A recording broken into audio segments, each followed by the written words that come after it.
धर्मराही इस नाम से प्रश्न पूछा गया है कि बुद्धि कहती है कि तुम दिमाग हो, लेकिन जिसका भी अनुभव मुझे हो जाए या जो भी बदल जाए वो मैं नहीं। तो मुझे अपने दिमाग का अनुभव तो नहीं हुआ है, बाकी अंगों का होता है। तो फिर क्या है इसका उत्तर? क्या मेरा दिमाग भी बदलता रहता है? इसका उत्तर क्या है? पहले आपको समझना होगा कि ये बुद्धि, मन, दिमाग, ये सब क्या है। इसको ऐसा समझो जैसे मान लो ईंट, सीमेंट, रेत, गिट्टी और लोहे के कुछ सरिये, ये सब सामान पड़े हैं। थोड़ी देर के लिए मान लेते हैं कि ये उसी तरह से चेतन है जैसे मस्तिष्क। तो ये जिस तरह के हैं वैसे होने के कारण ही इनमें वो वृत्ति पाई जाती है जो कहती है, जो कल्पना करती है, जो विचार करती है कि मैं घर बन जाऊंगा, मैं महल बन जाऊंगा, मैं बाथरूम बन जाऊंगा, मैं दीवार बन जाऊंगा। तो रेत, गिट्टी, सीमेंट, ये ऐसे होने के कारण ही इनमें ऐसी वृत्ति है कि ये कुछ ना कुछ कल्पना करते रहते हैं।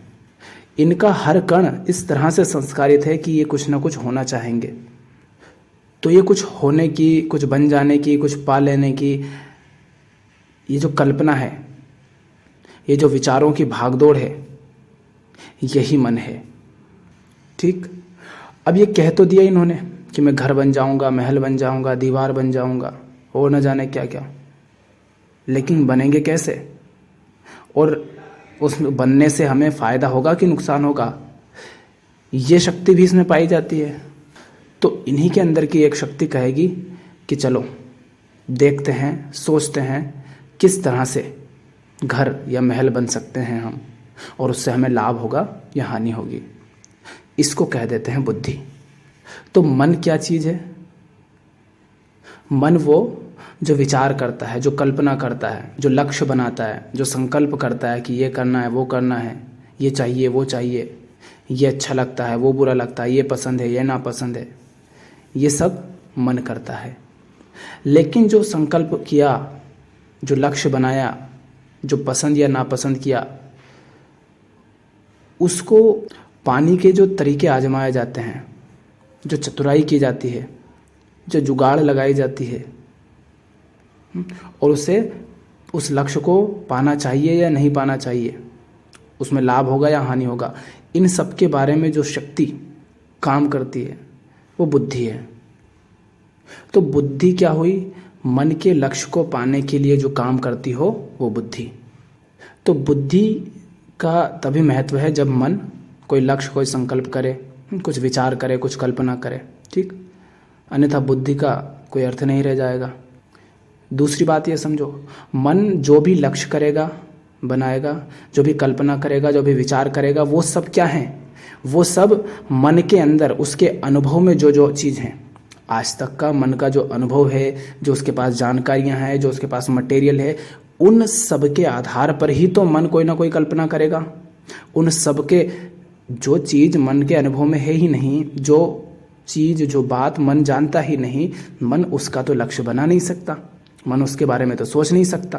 तो इसका अर्थ क्या हुआ कि मन सिर्फ उसी बारे में विचार कर सकता है, कल्पना कर सकता है जो उसका अनुभव है, जो उसका ज्ञान है, जिसकी उसके पास जानकारी है। और बुद्धि रूपी शक्ति जो है वो फिर क्या करेगी? वो भी इन्हीं सारे मटेरियल के आधार पर ये तय करेगी किस प्रकार इन चीज़ों से निर्धारित लक्ष्य को पाया जाए। अर्थात बुद्धि भी मन के अंदर की ही चीज़ है, क्योंकि तुम्हारे पास जितने संसाधन हैं उतने ही संसाधनों में तो ये व्यवस्था करोगे ना कि कैसे अपेक्षित लक्ष्य को पाया जाए। ठीक। तो यह है बुद्धि और मन। और एक है यह मांस का जो चमड़ा है, जिसे हम दिमाग, मस्तिष्क कहते हैं, ब्रेन कहते हैं। ये अगर ये ब्रेन ही ना हो तो क्या कोई मन होगा, कोई बुद्धि होगी? इस ब्रेन के, इस मस्तिष्क के होने के कारण ही तो कल्पनाएं होती हैं, बुद्धि आती है। तो हमने शुरू में क्या कहा था? ईंट, सीमेंट, रेत, गिट्टी, सरिया वगैरह, वो जो मटेरियल है ना, वो ये मस्तिष्क है।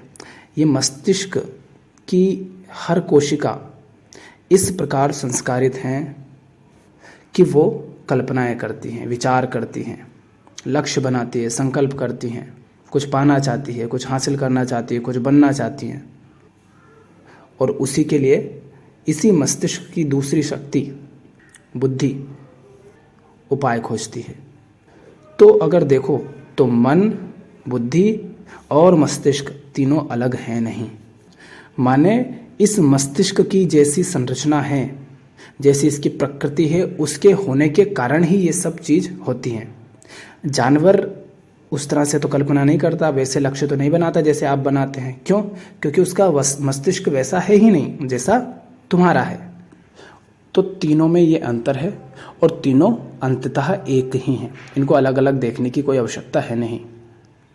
तो अब तुमने पूछा है कि बुद्धि कहती है कि तुम दिमाग हो, लेकिन जिसका भी अनुभव मुझे हो जाए या जो भी बदल जाए वो मैं नहीं। अब यहाँ फिर आपको दो बातें समझनी पड़ेगी। एक वो जो वास्तव में आप हैं और एक वो जो आप बने बैठे हैं, दोनों अलग अलग हैं। बुद्धि कहती है कि तुम दिमाग हो। अभी हमने बात की बुद्धि, दिमाग, मन अलग अलग नहीं है, तीनों एक ही हैं। माने मन ही कहता है कि तुम मन हो, और मन क्या है? वही सारी जानकारी, वही सारे संस्कार, वही सारी स्मृति, वही सारे अनुभव, यही सब मिलकर के तो मन बनते हैं। हमने कहा था मस्तिष्क संस्कारित है, पर किससे? अनुभवों से, ज्ञान से, जानकारियों से, धारणाओं से, मान्यताओं से, इन सब चीज़ों से मस्तिष्क संस्कारित है। तुम्हें संस्कारित कर दिया गया, तुम पुत्र हो, पुत्री हो, किसी के पिता हो, किसी के भाई हो, तुम हिंदू हो, तुम भारतीय हो, तुम काले हो, तुम इस जाति के हो। यही सब तो है ना जो तुम अपने आप को माने बैठे हो कि मैं ये हूँ, मैं वो हूँ, इसी तरह देखते हो ना। तो एक तरीके से अगर कहा जाए तो तुम मन ही हो, क्योंकि जो इस मस्तिष्क को संस्कारित कर दिया गया है जिस तरीके से, तुमने अपने आप को वही मान रखा है। तो ये जो मैं है, एक तो वो है जो तुम मानते हो, और मैं वह भी हो सकता है जो वास्तव में तुम हो। अगर तुम संस्कारित हो, अगर तुम कंडीशन हो, अगर तुम उन्हीं सब पहचानों को अपनी पहचान मानते हो जो संसार से, शिक्षा से, समाज से, व्यवस्था से, देश से, वातावरण से मिली है, तो तुम वही हो जो तुमसे तुम्हारी बुद्धि कहती है कि तुम मन हो, मस्तिष्क हो, या तुम कहो कि तुम मशीन भर हो, क्योंकि तुम कुछ नहीं कर रहे हो। जैसे एक रोबोट होता है और वो उसी सारी जानकारी के अनुसार चलता है जो उसके अंदर फीड कर दी गई है, भर दी गई है, वैसे ही तुम्हारे अंदर डाल दिया गया। उन्हीं के अनुसार तुम कर्म करते हो, क्रियाएं करते हो, प्रतिक्रियाएं करते हो। तुम्हें लगता भरे कि करते तुम हो, तुम करते कुछ नहीं, तुमसे बस हो रहा है, तो तुम मन हो। पर अगर तुम इस पूरी व्यवस्था को जान लो कि किस प्रकार से ये सारी व्यवस्था चल रही है, और इसके बाहर होकर के अगर बैठ जाओ, इसके दृष्टा हो जाओ, इस मन के, इन विचारों के, इन बाहर की सारी क्रियाओं के, ये आते जाते दुख, दर्द, सुख, इन सब के अगर दृष्टा हो जाओ, साक्षी हो जाओ, इन सब के बाहर अगर तुम बैठ पाओ, तब वह जो इन सब का साक्षी है वह तुम हो। तो तुमने कहा जिसका तुम्हें अनुभव हो जाए या जो बदल जाए वह मैं नहीं हूँ। हाँ, तो हर पल बदल रहे हो, मन हर पल बदल रहा है, विचार बदल रहे हैं, धारणाएं बदल रही है, अनुभव बदल रहे हैं।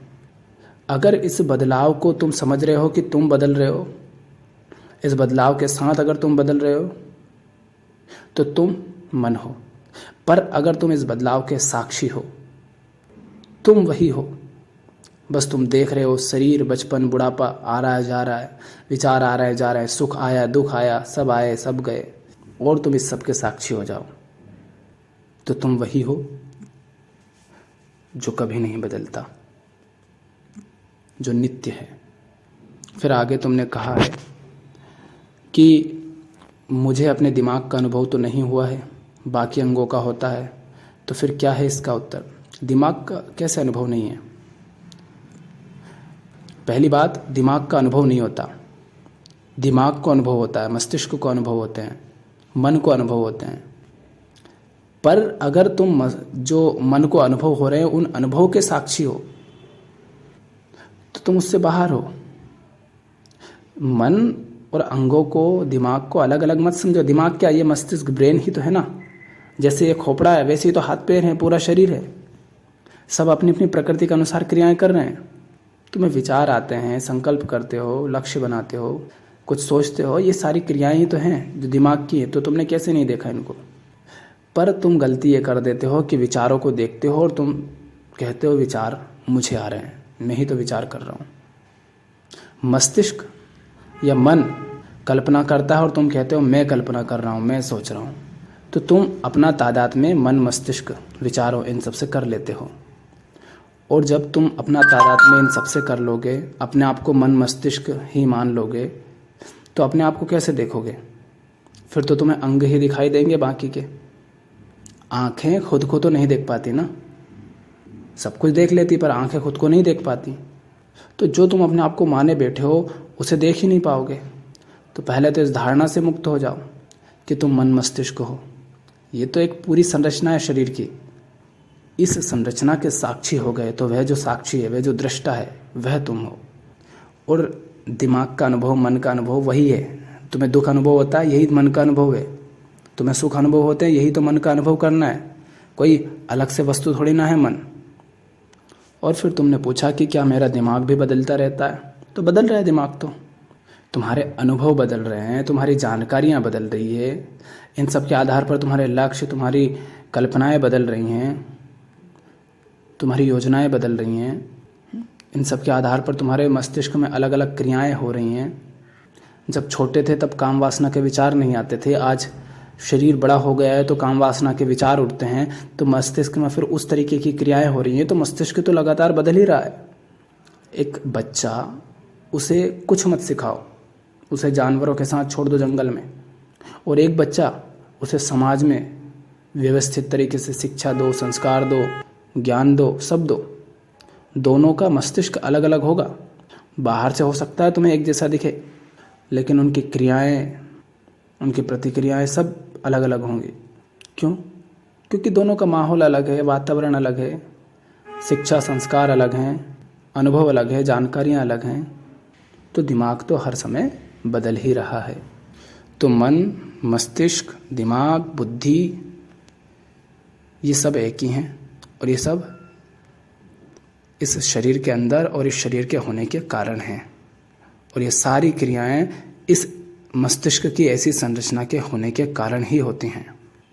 किंतु जो इन सब का साक्षी है वो इस शरीर के अंदर नहीं है, वो बोध मात्र है, वो बुद्धि से परे है, वो कल्पनाओं से परे है, वो नदी से बाहर है, इसीलिए वो देख पा रहा है। तो इन सब के साक्षी बनो, क्योंकि ये सब तुम नहीं हो, इसे जानो।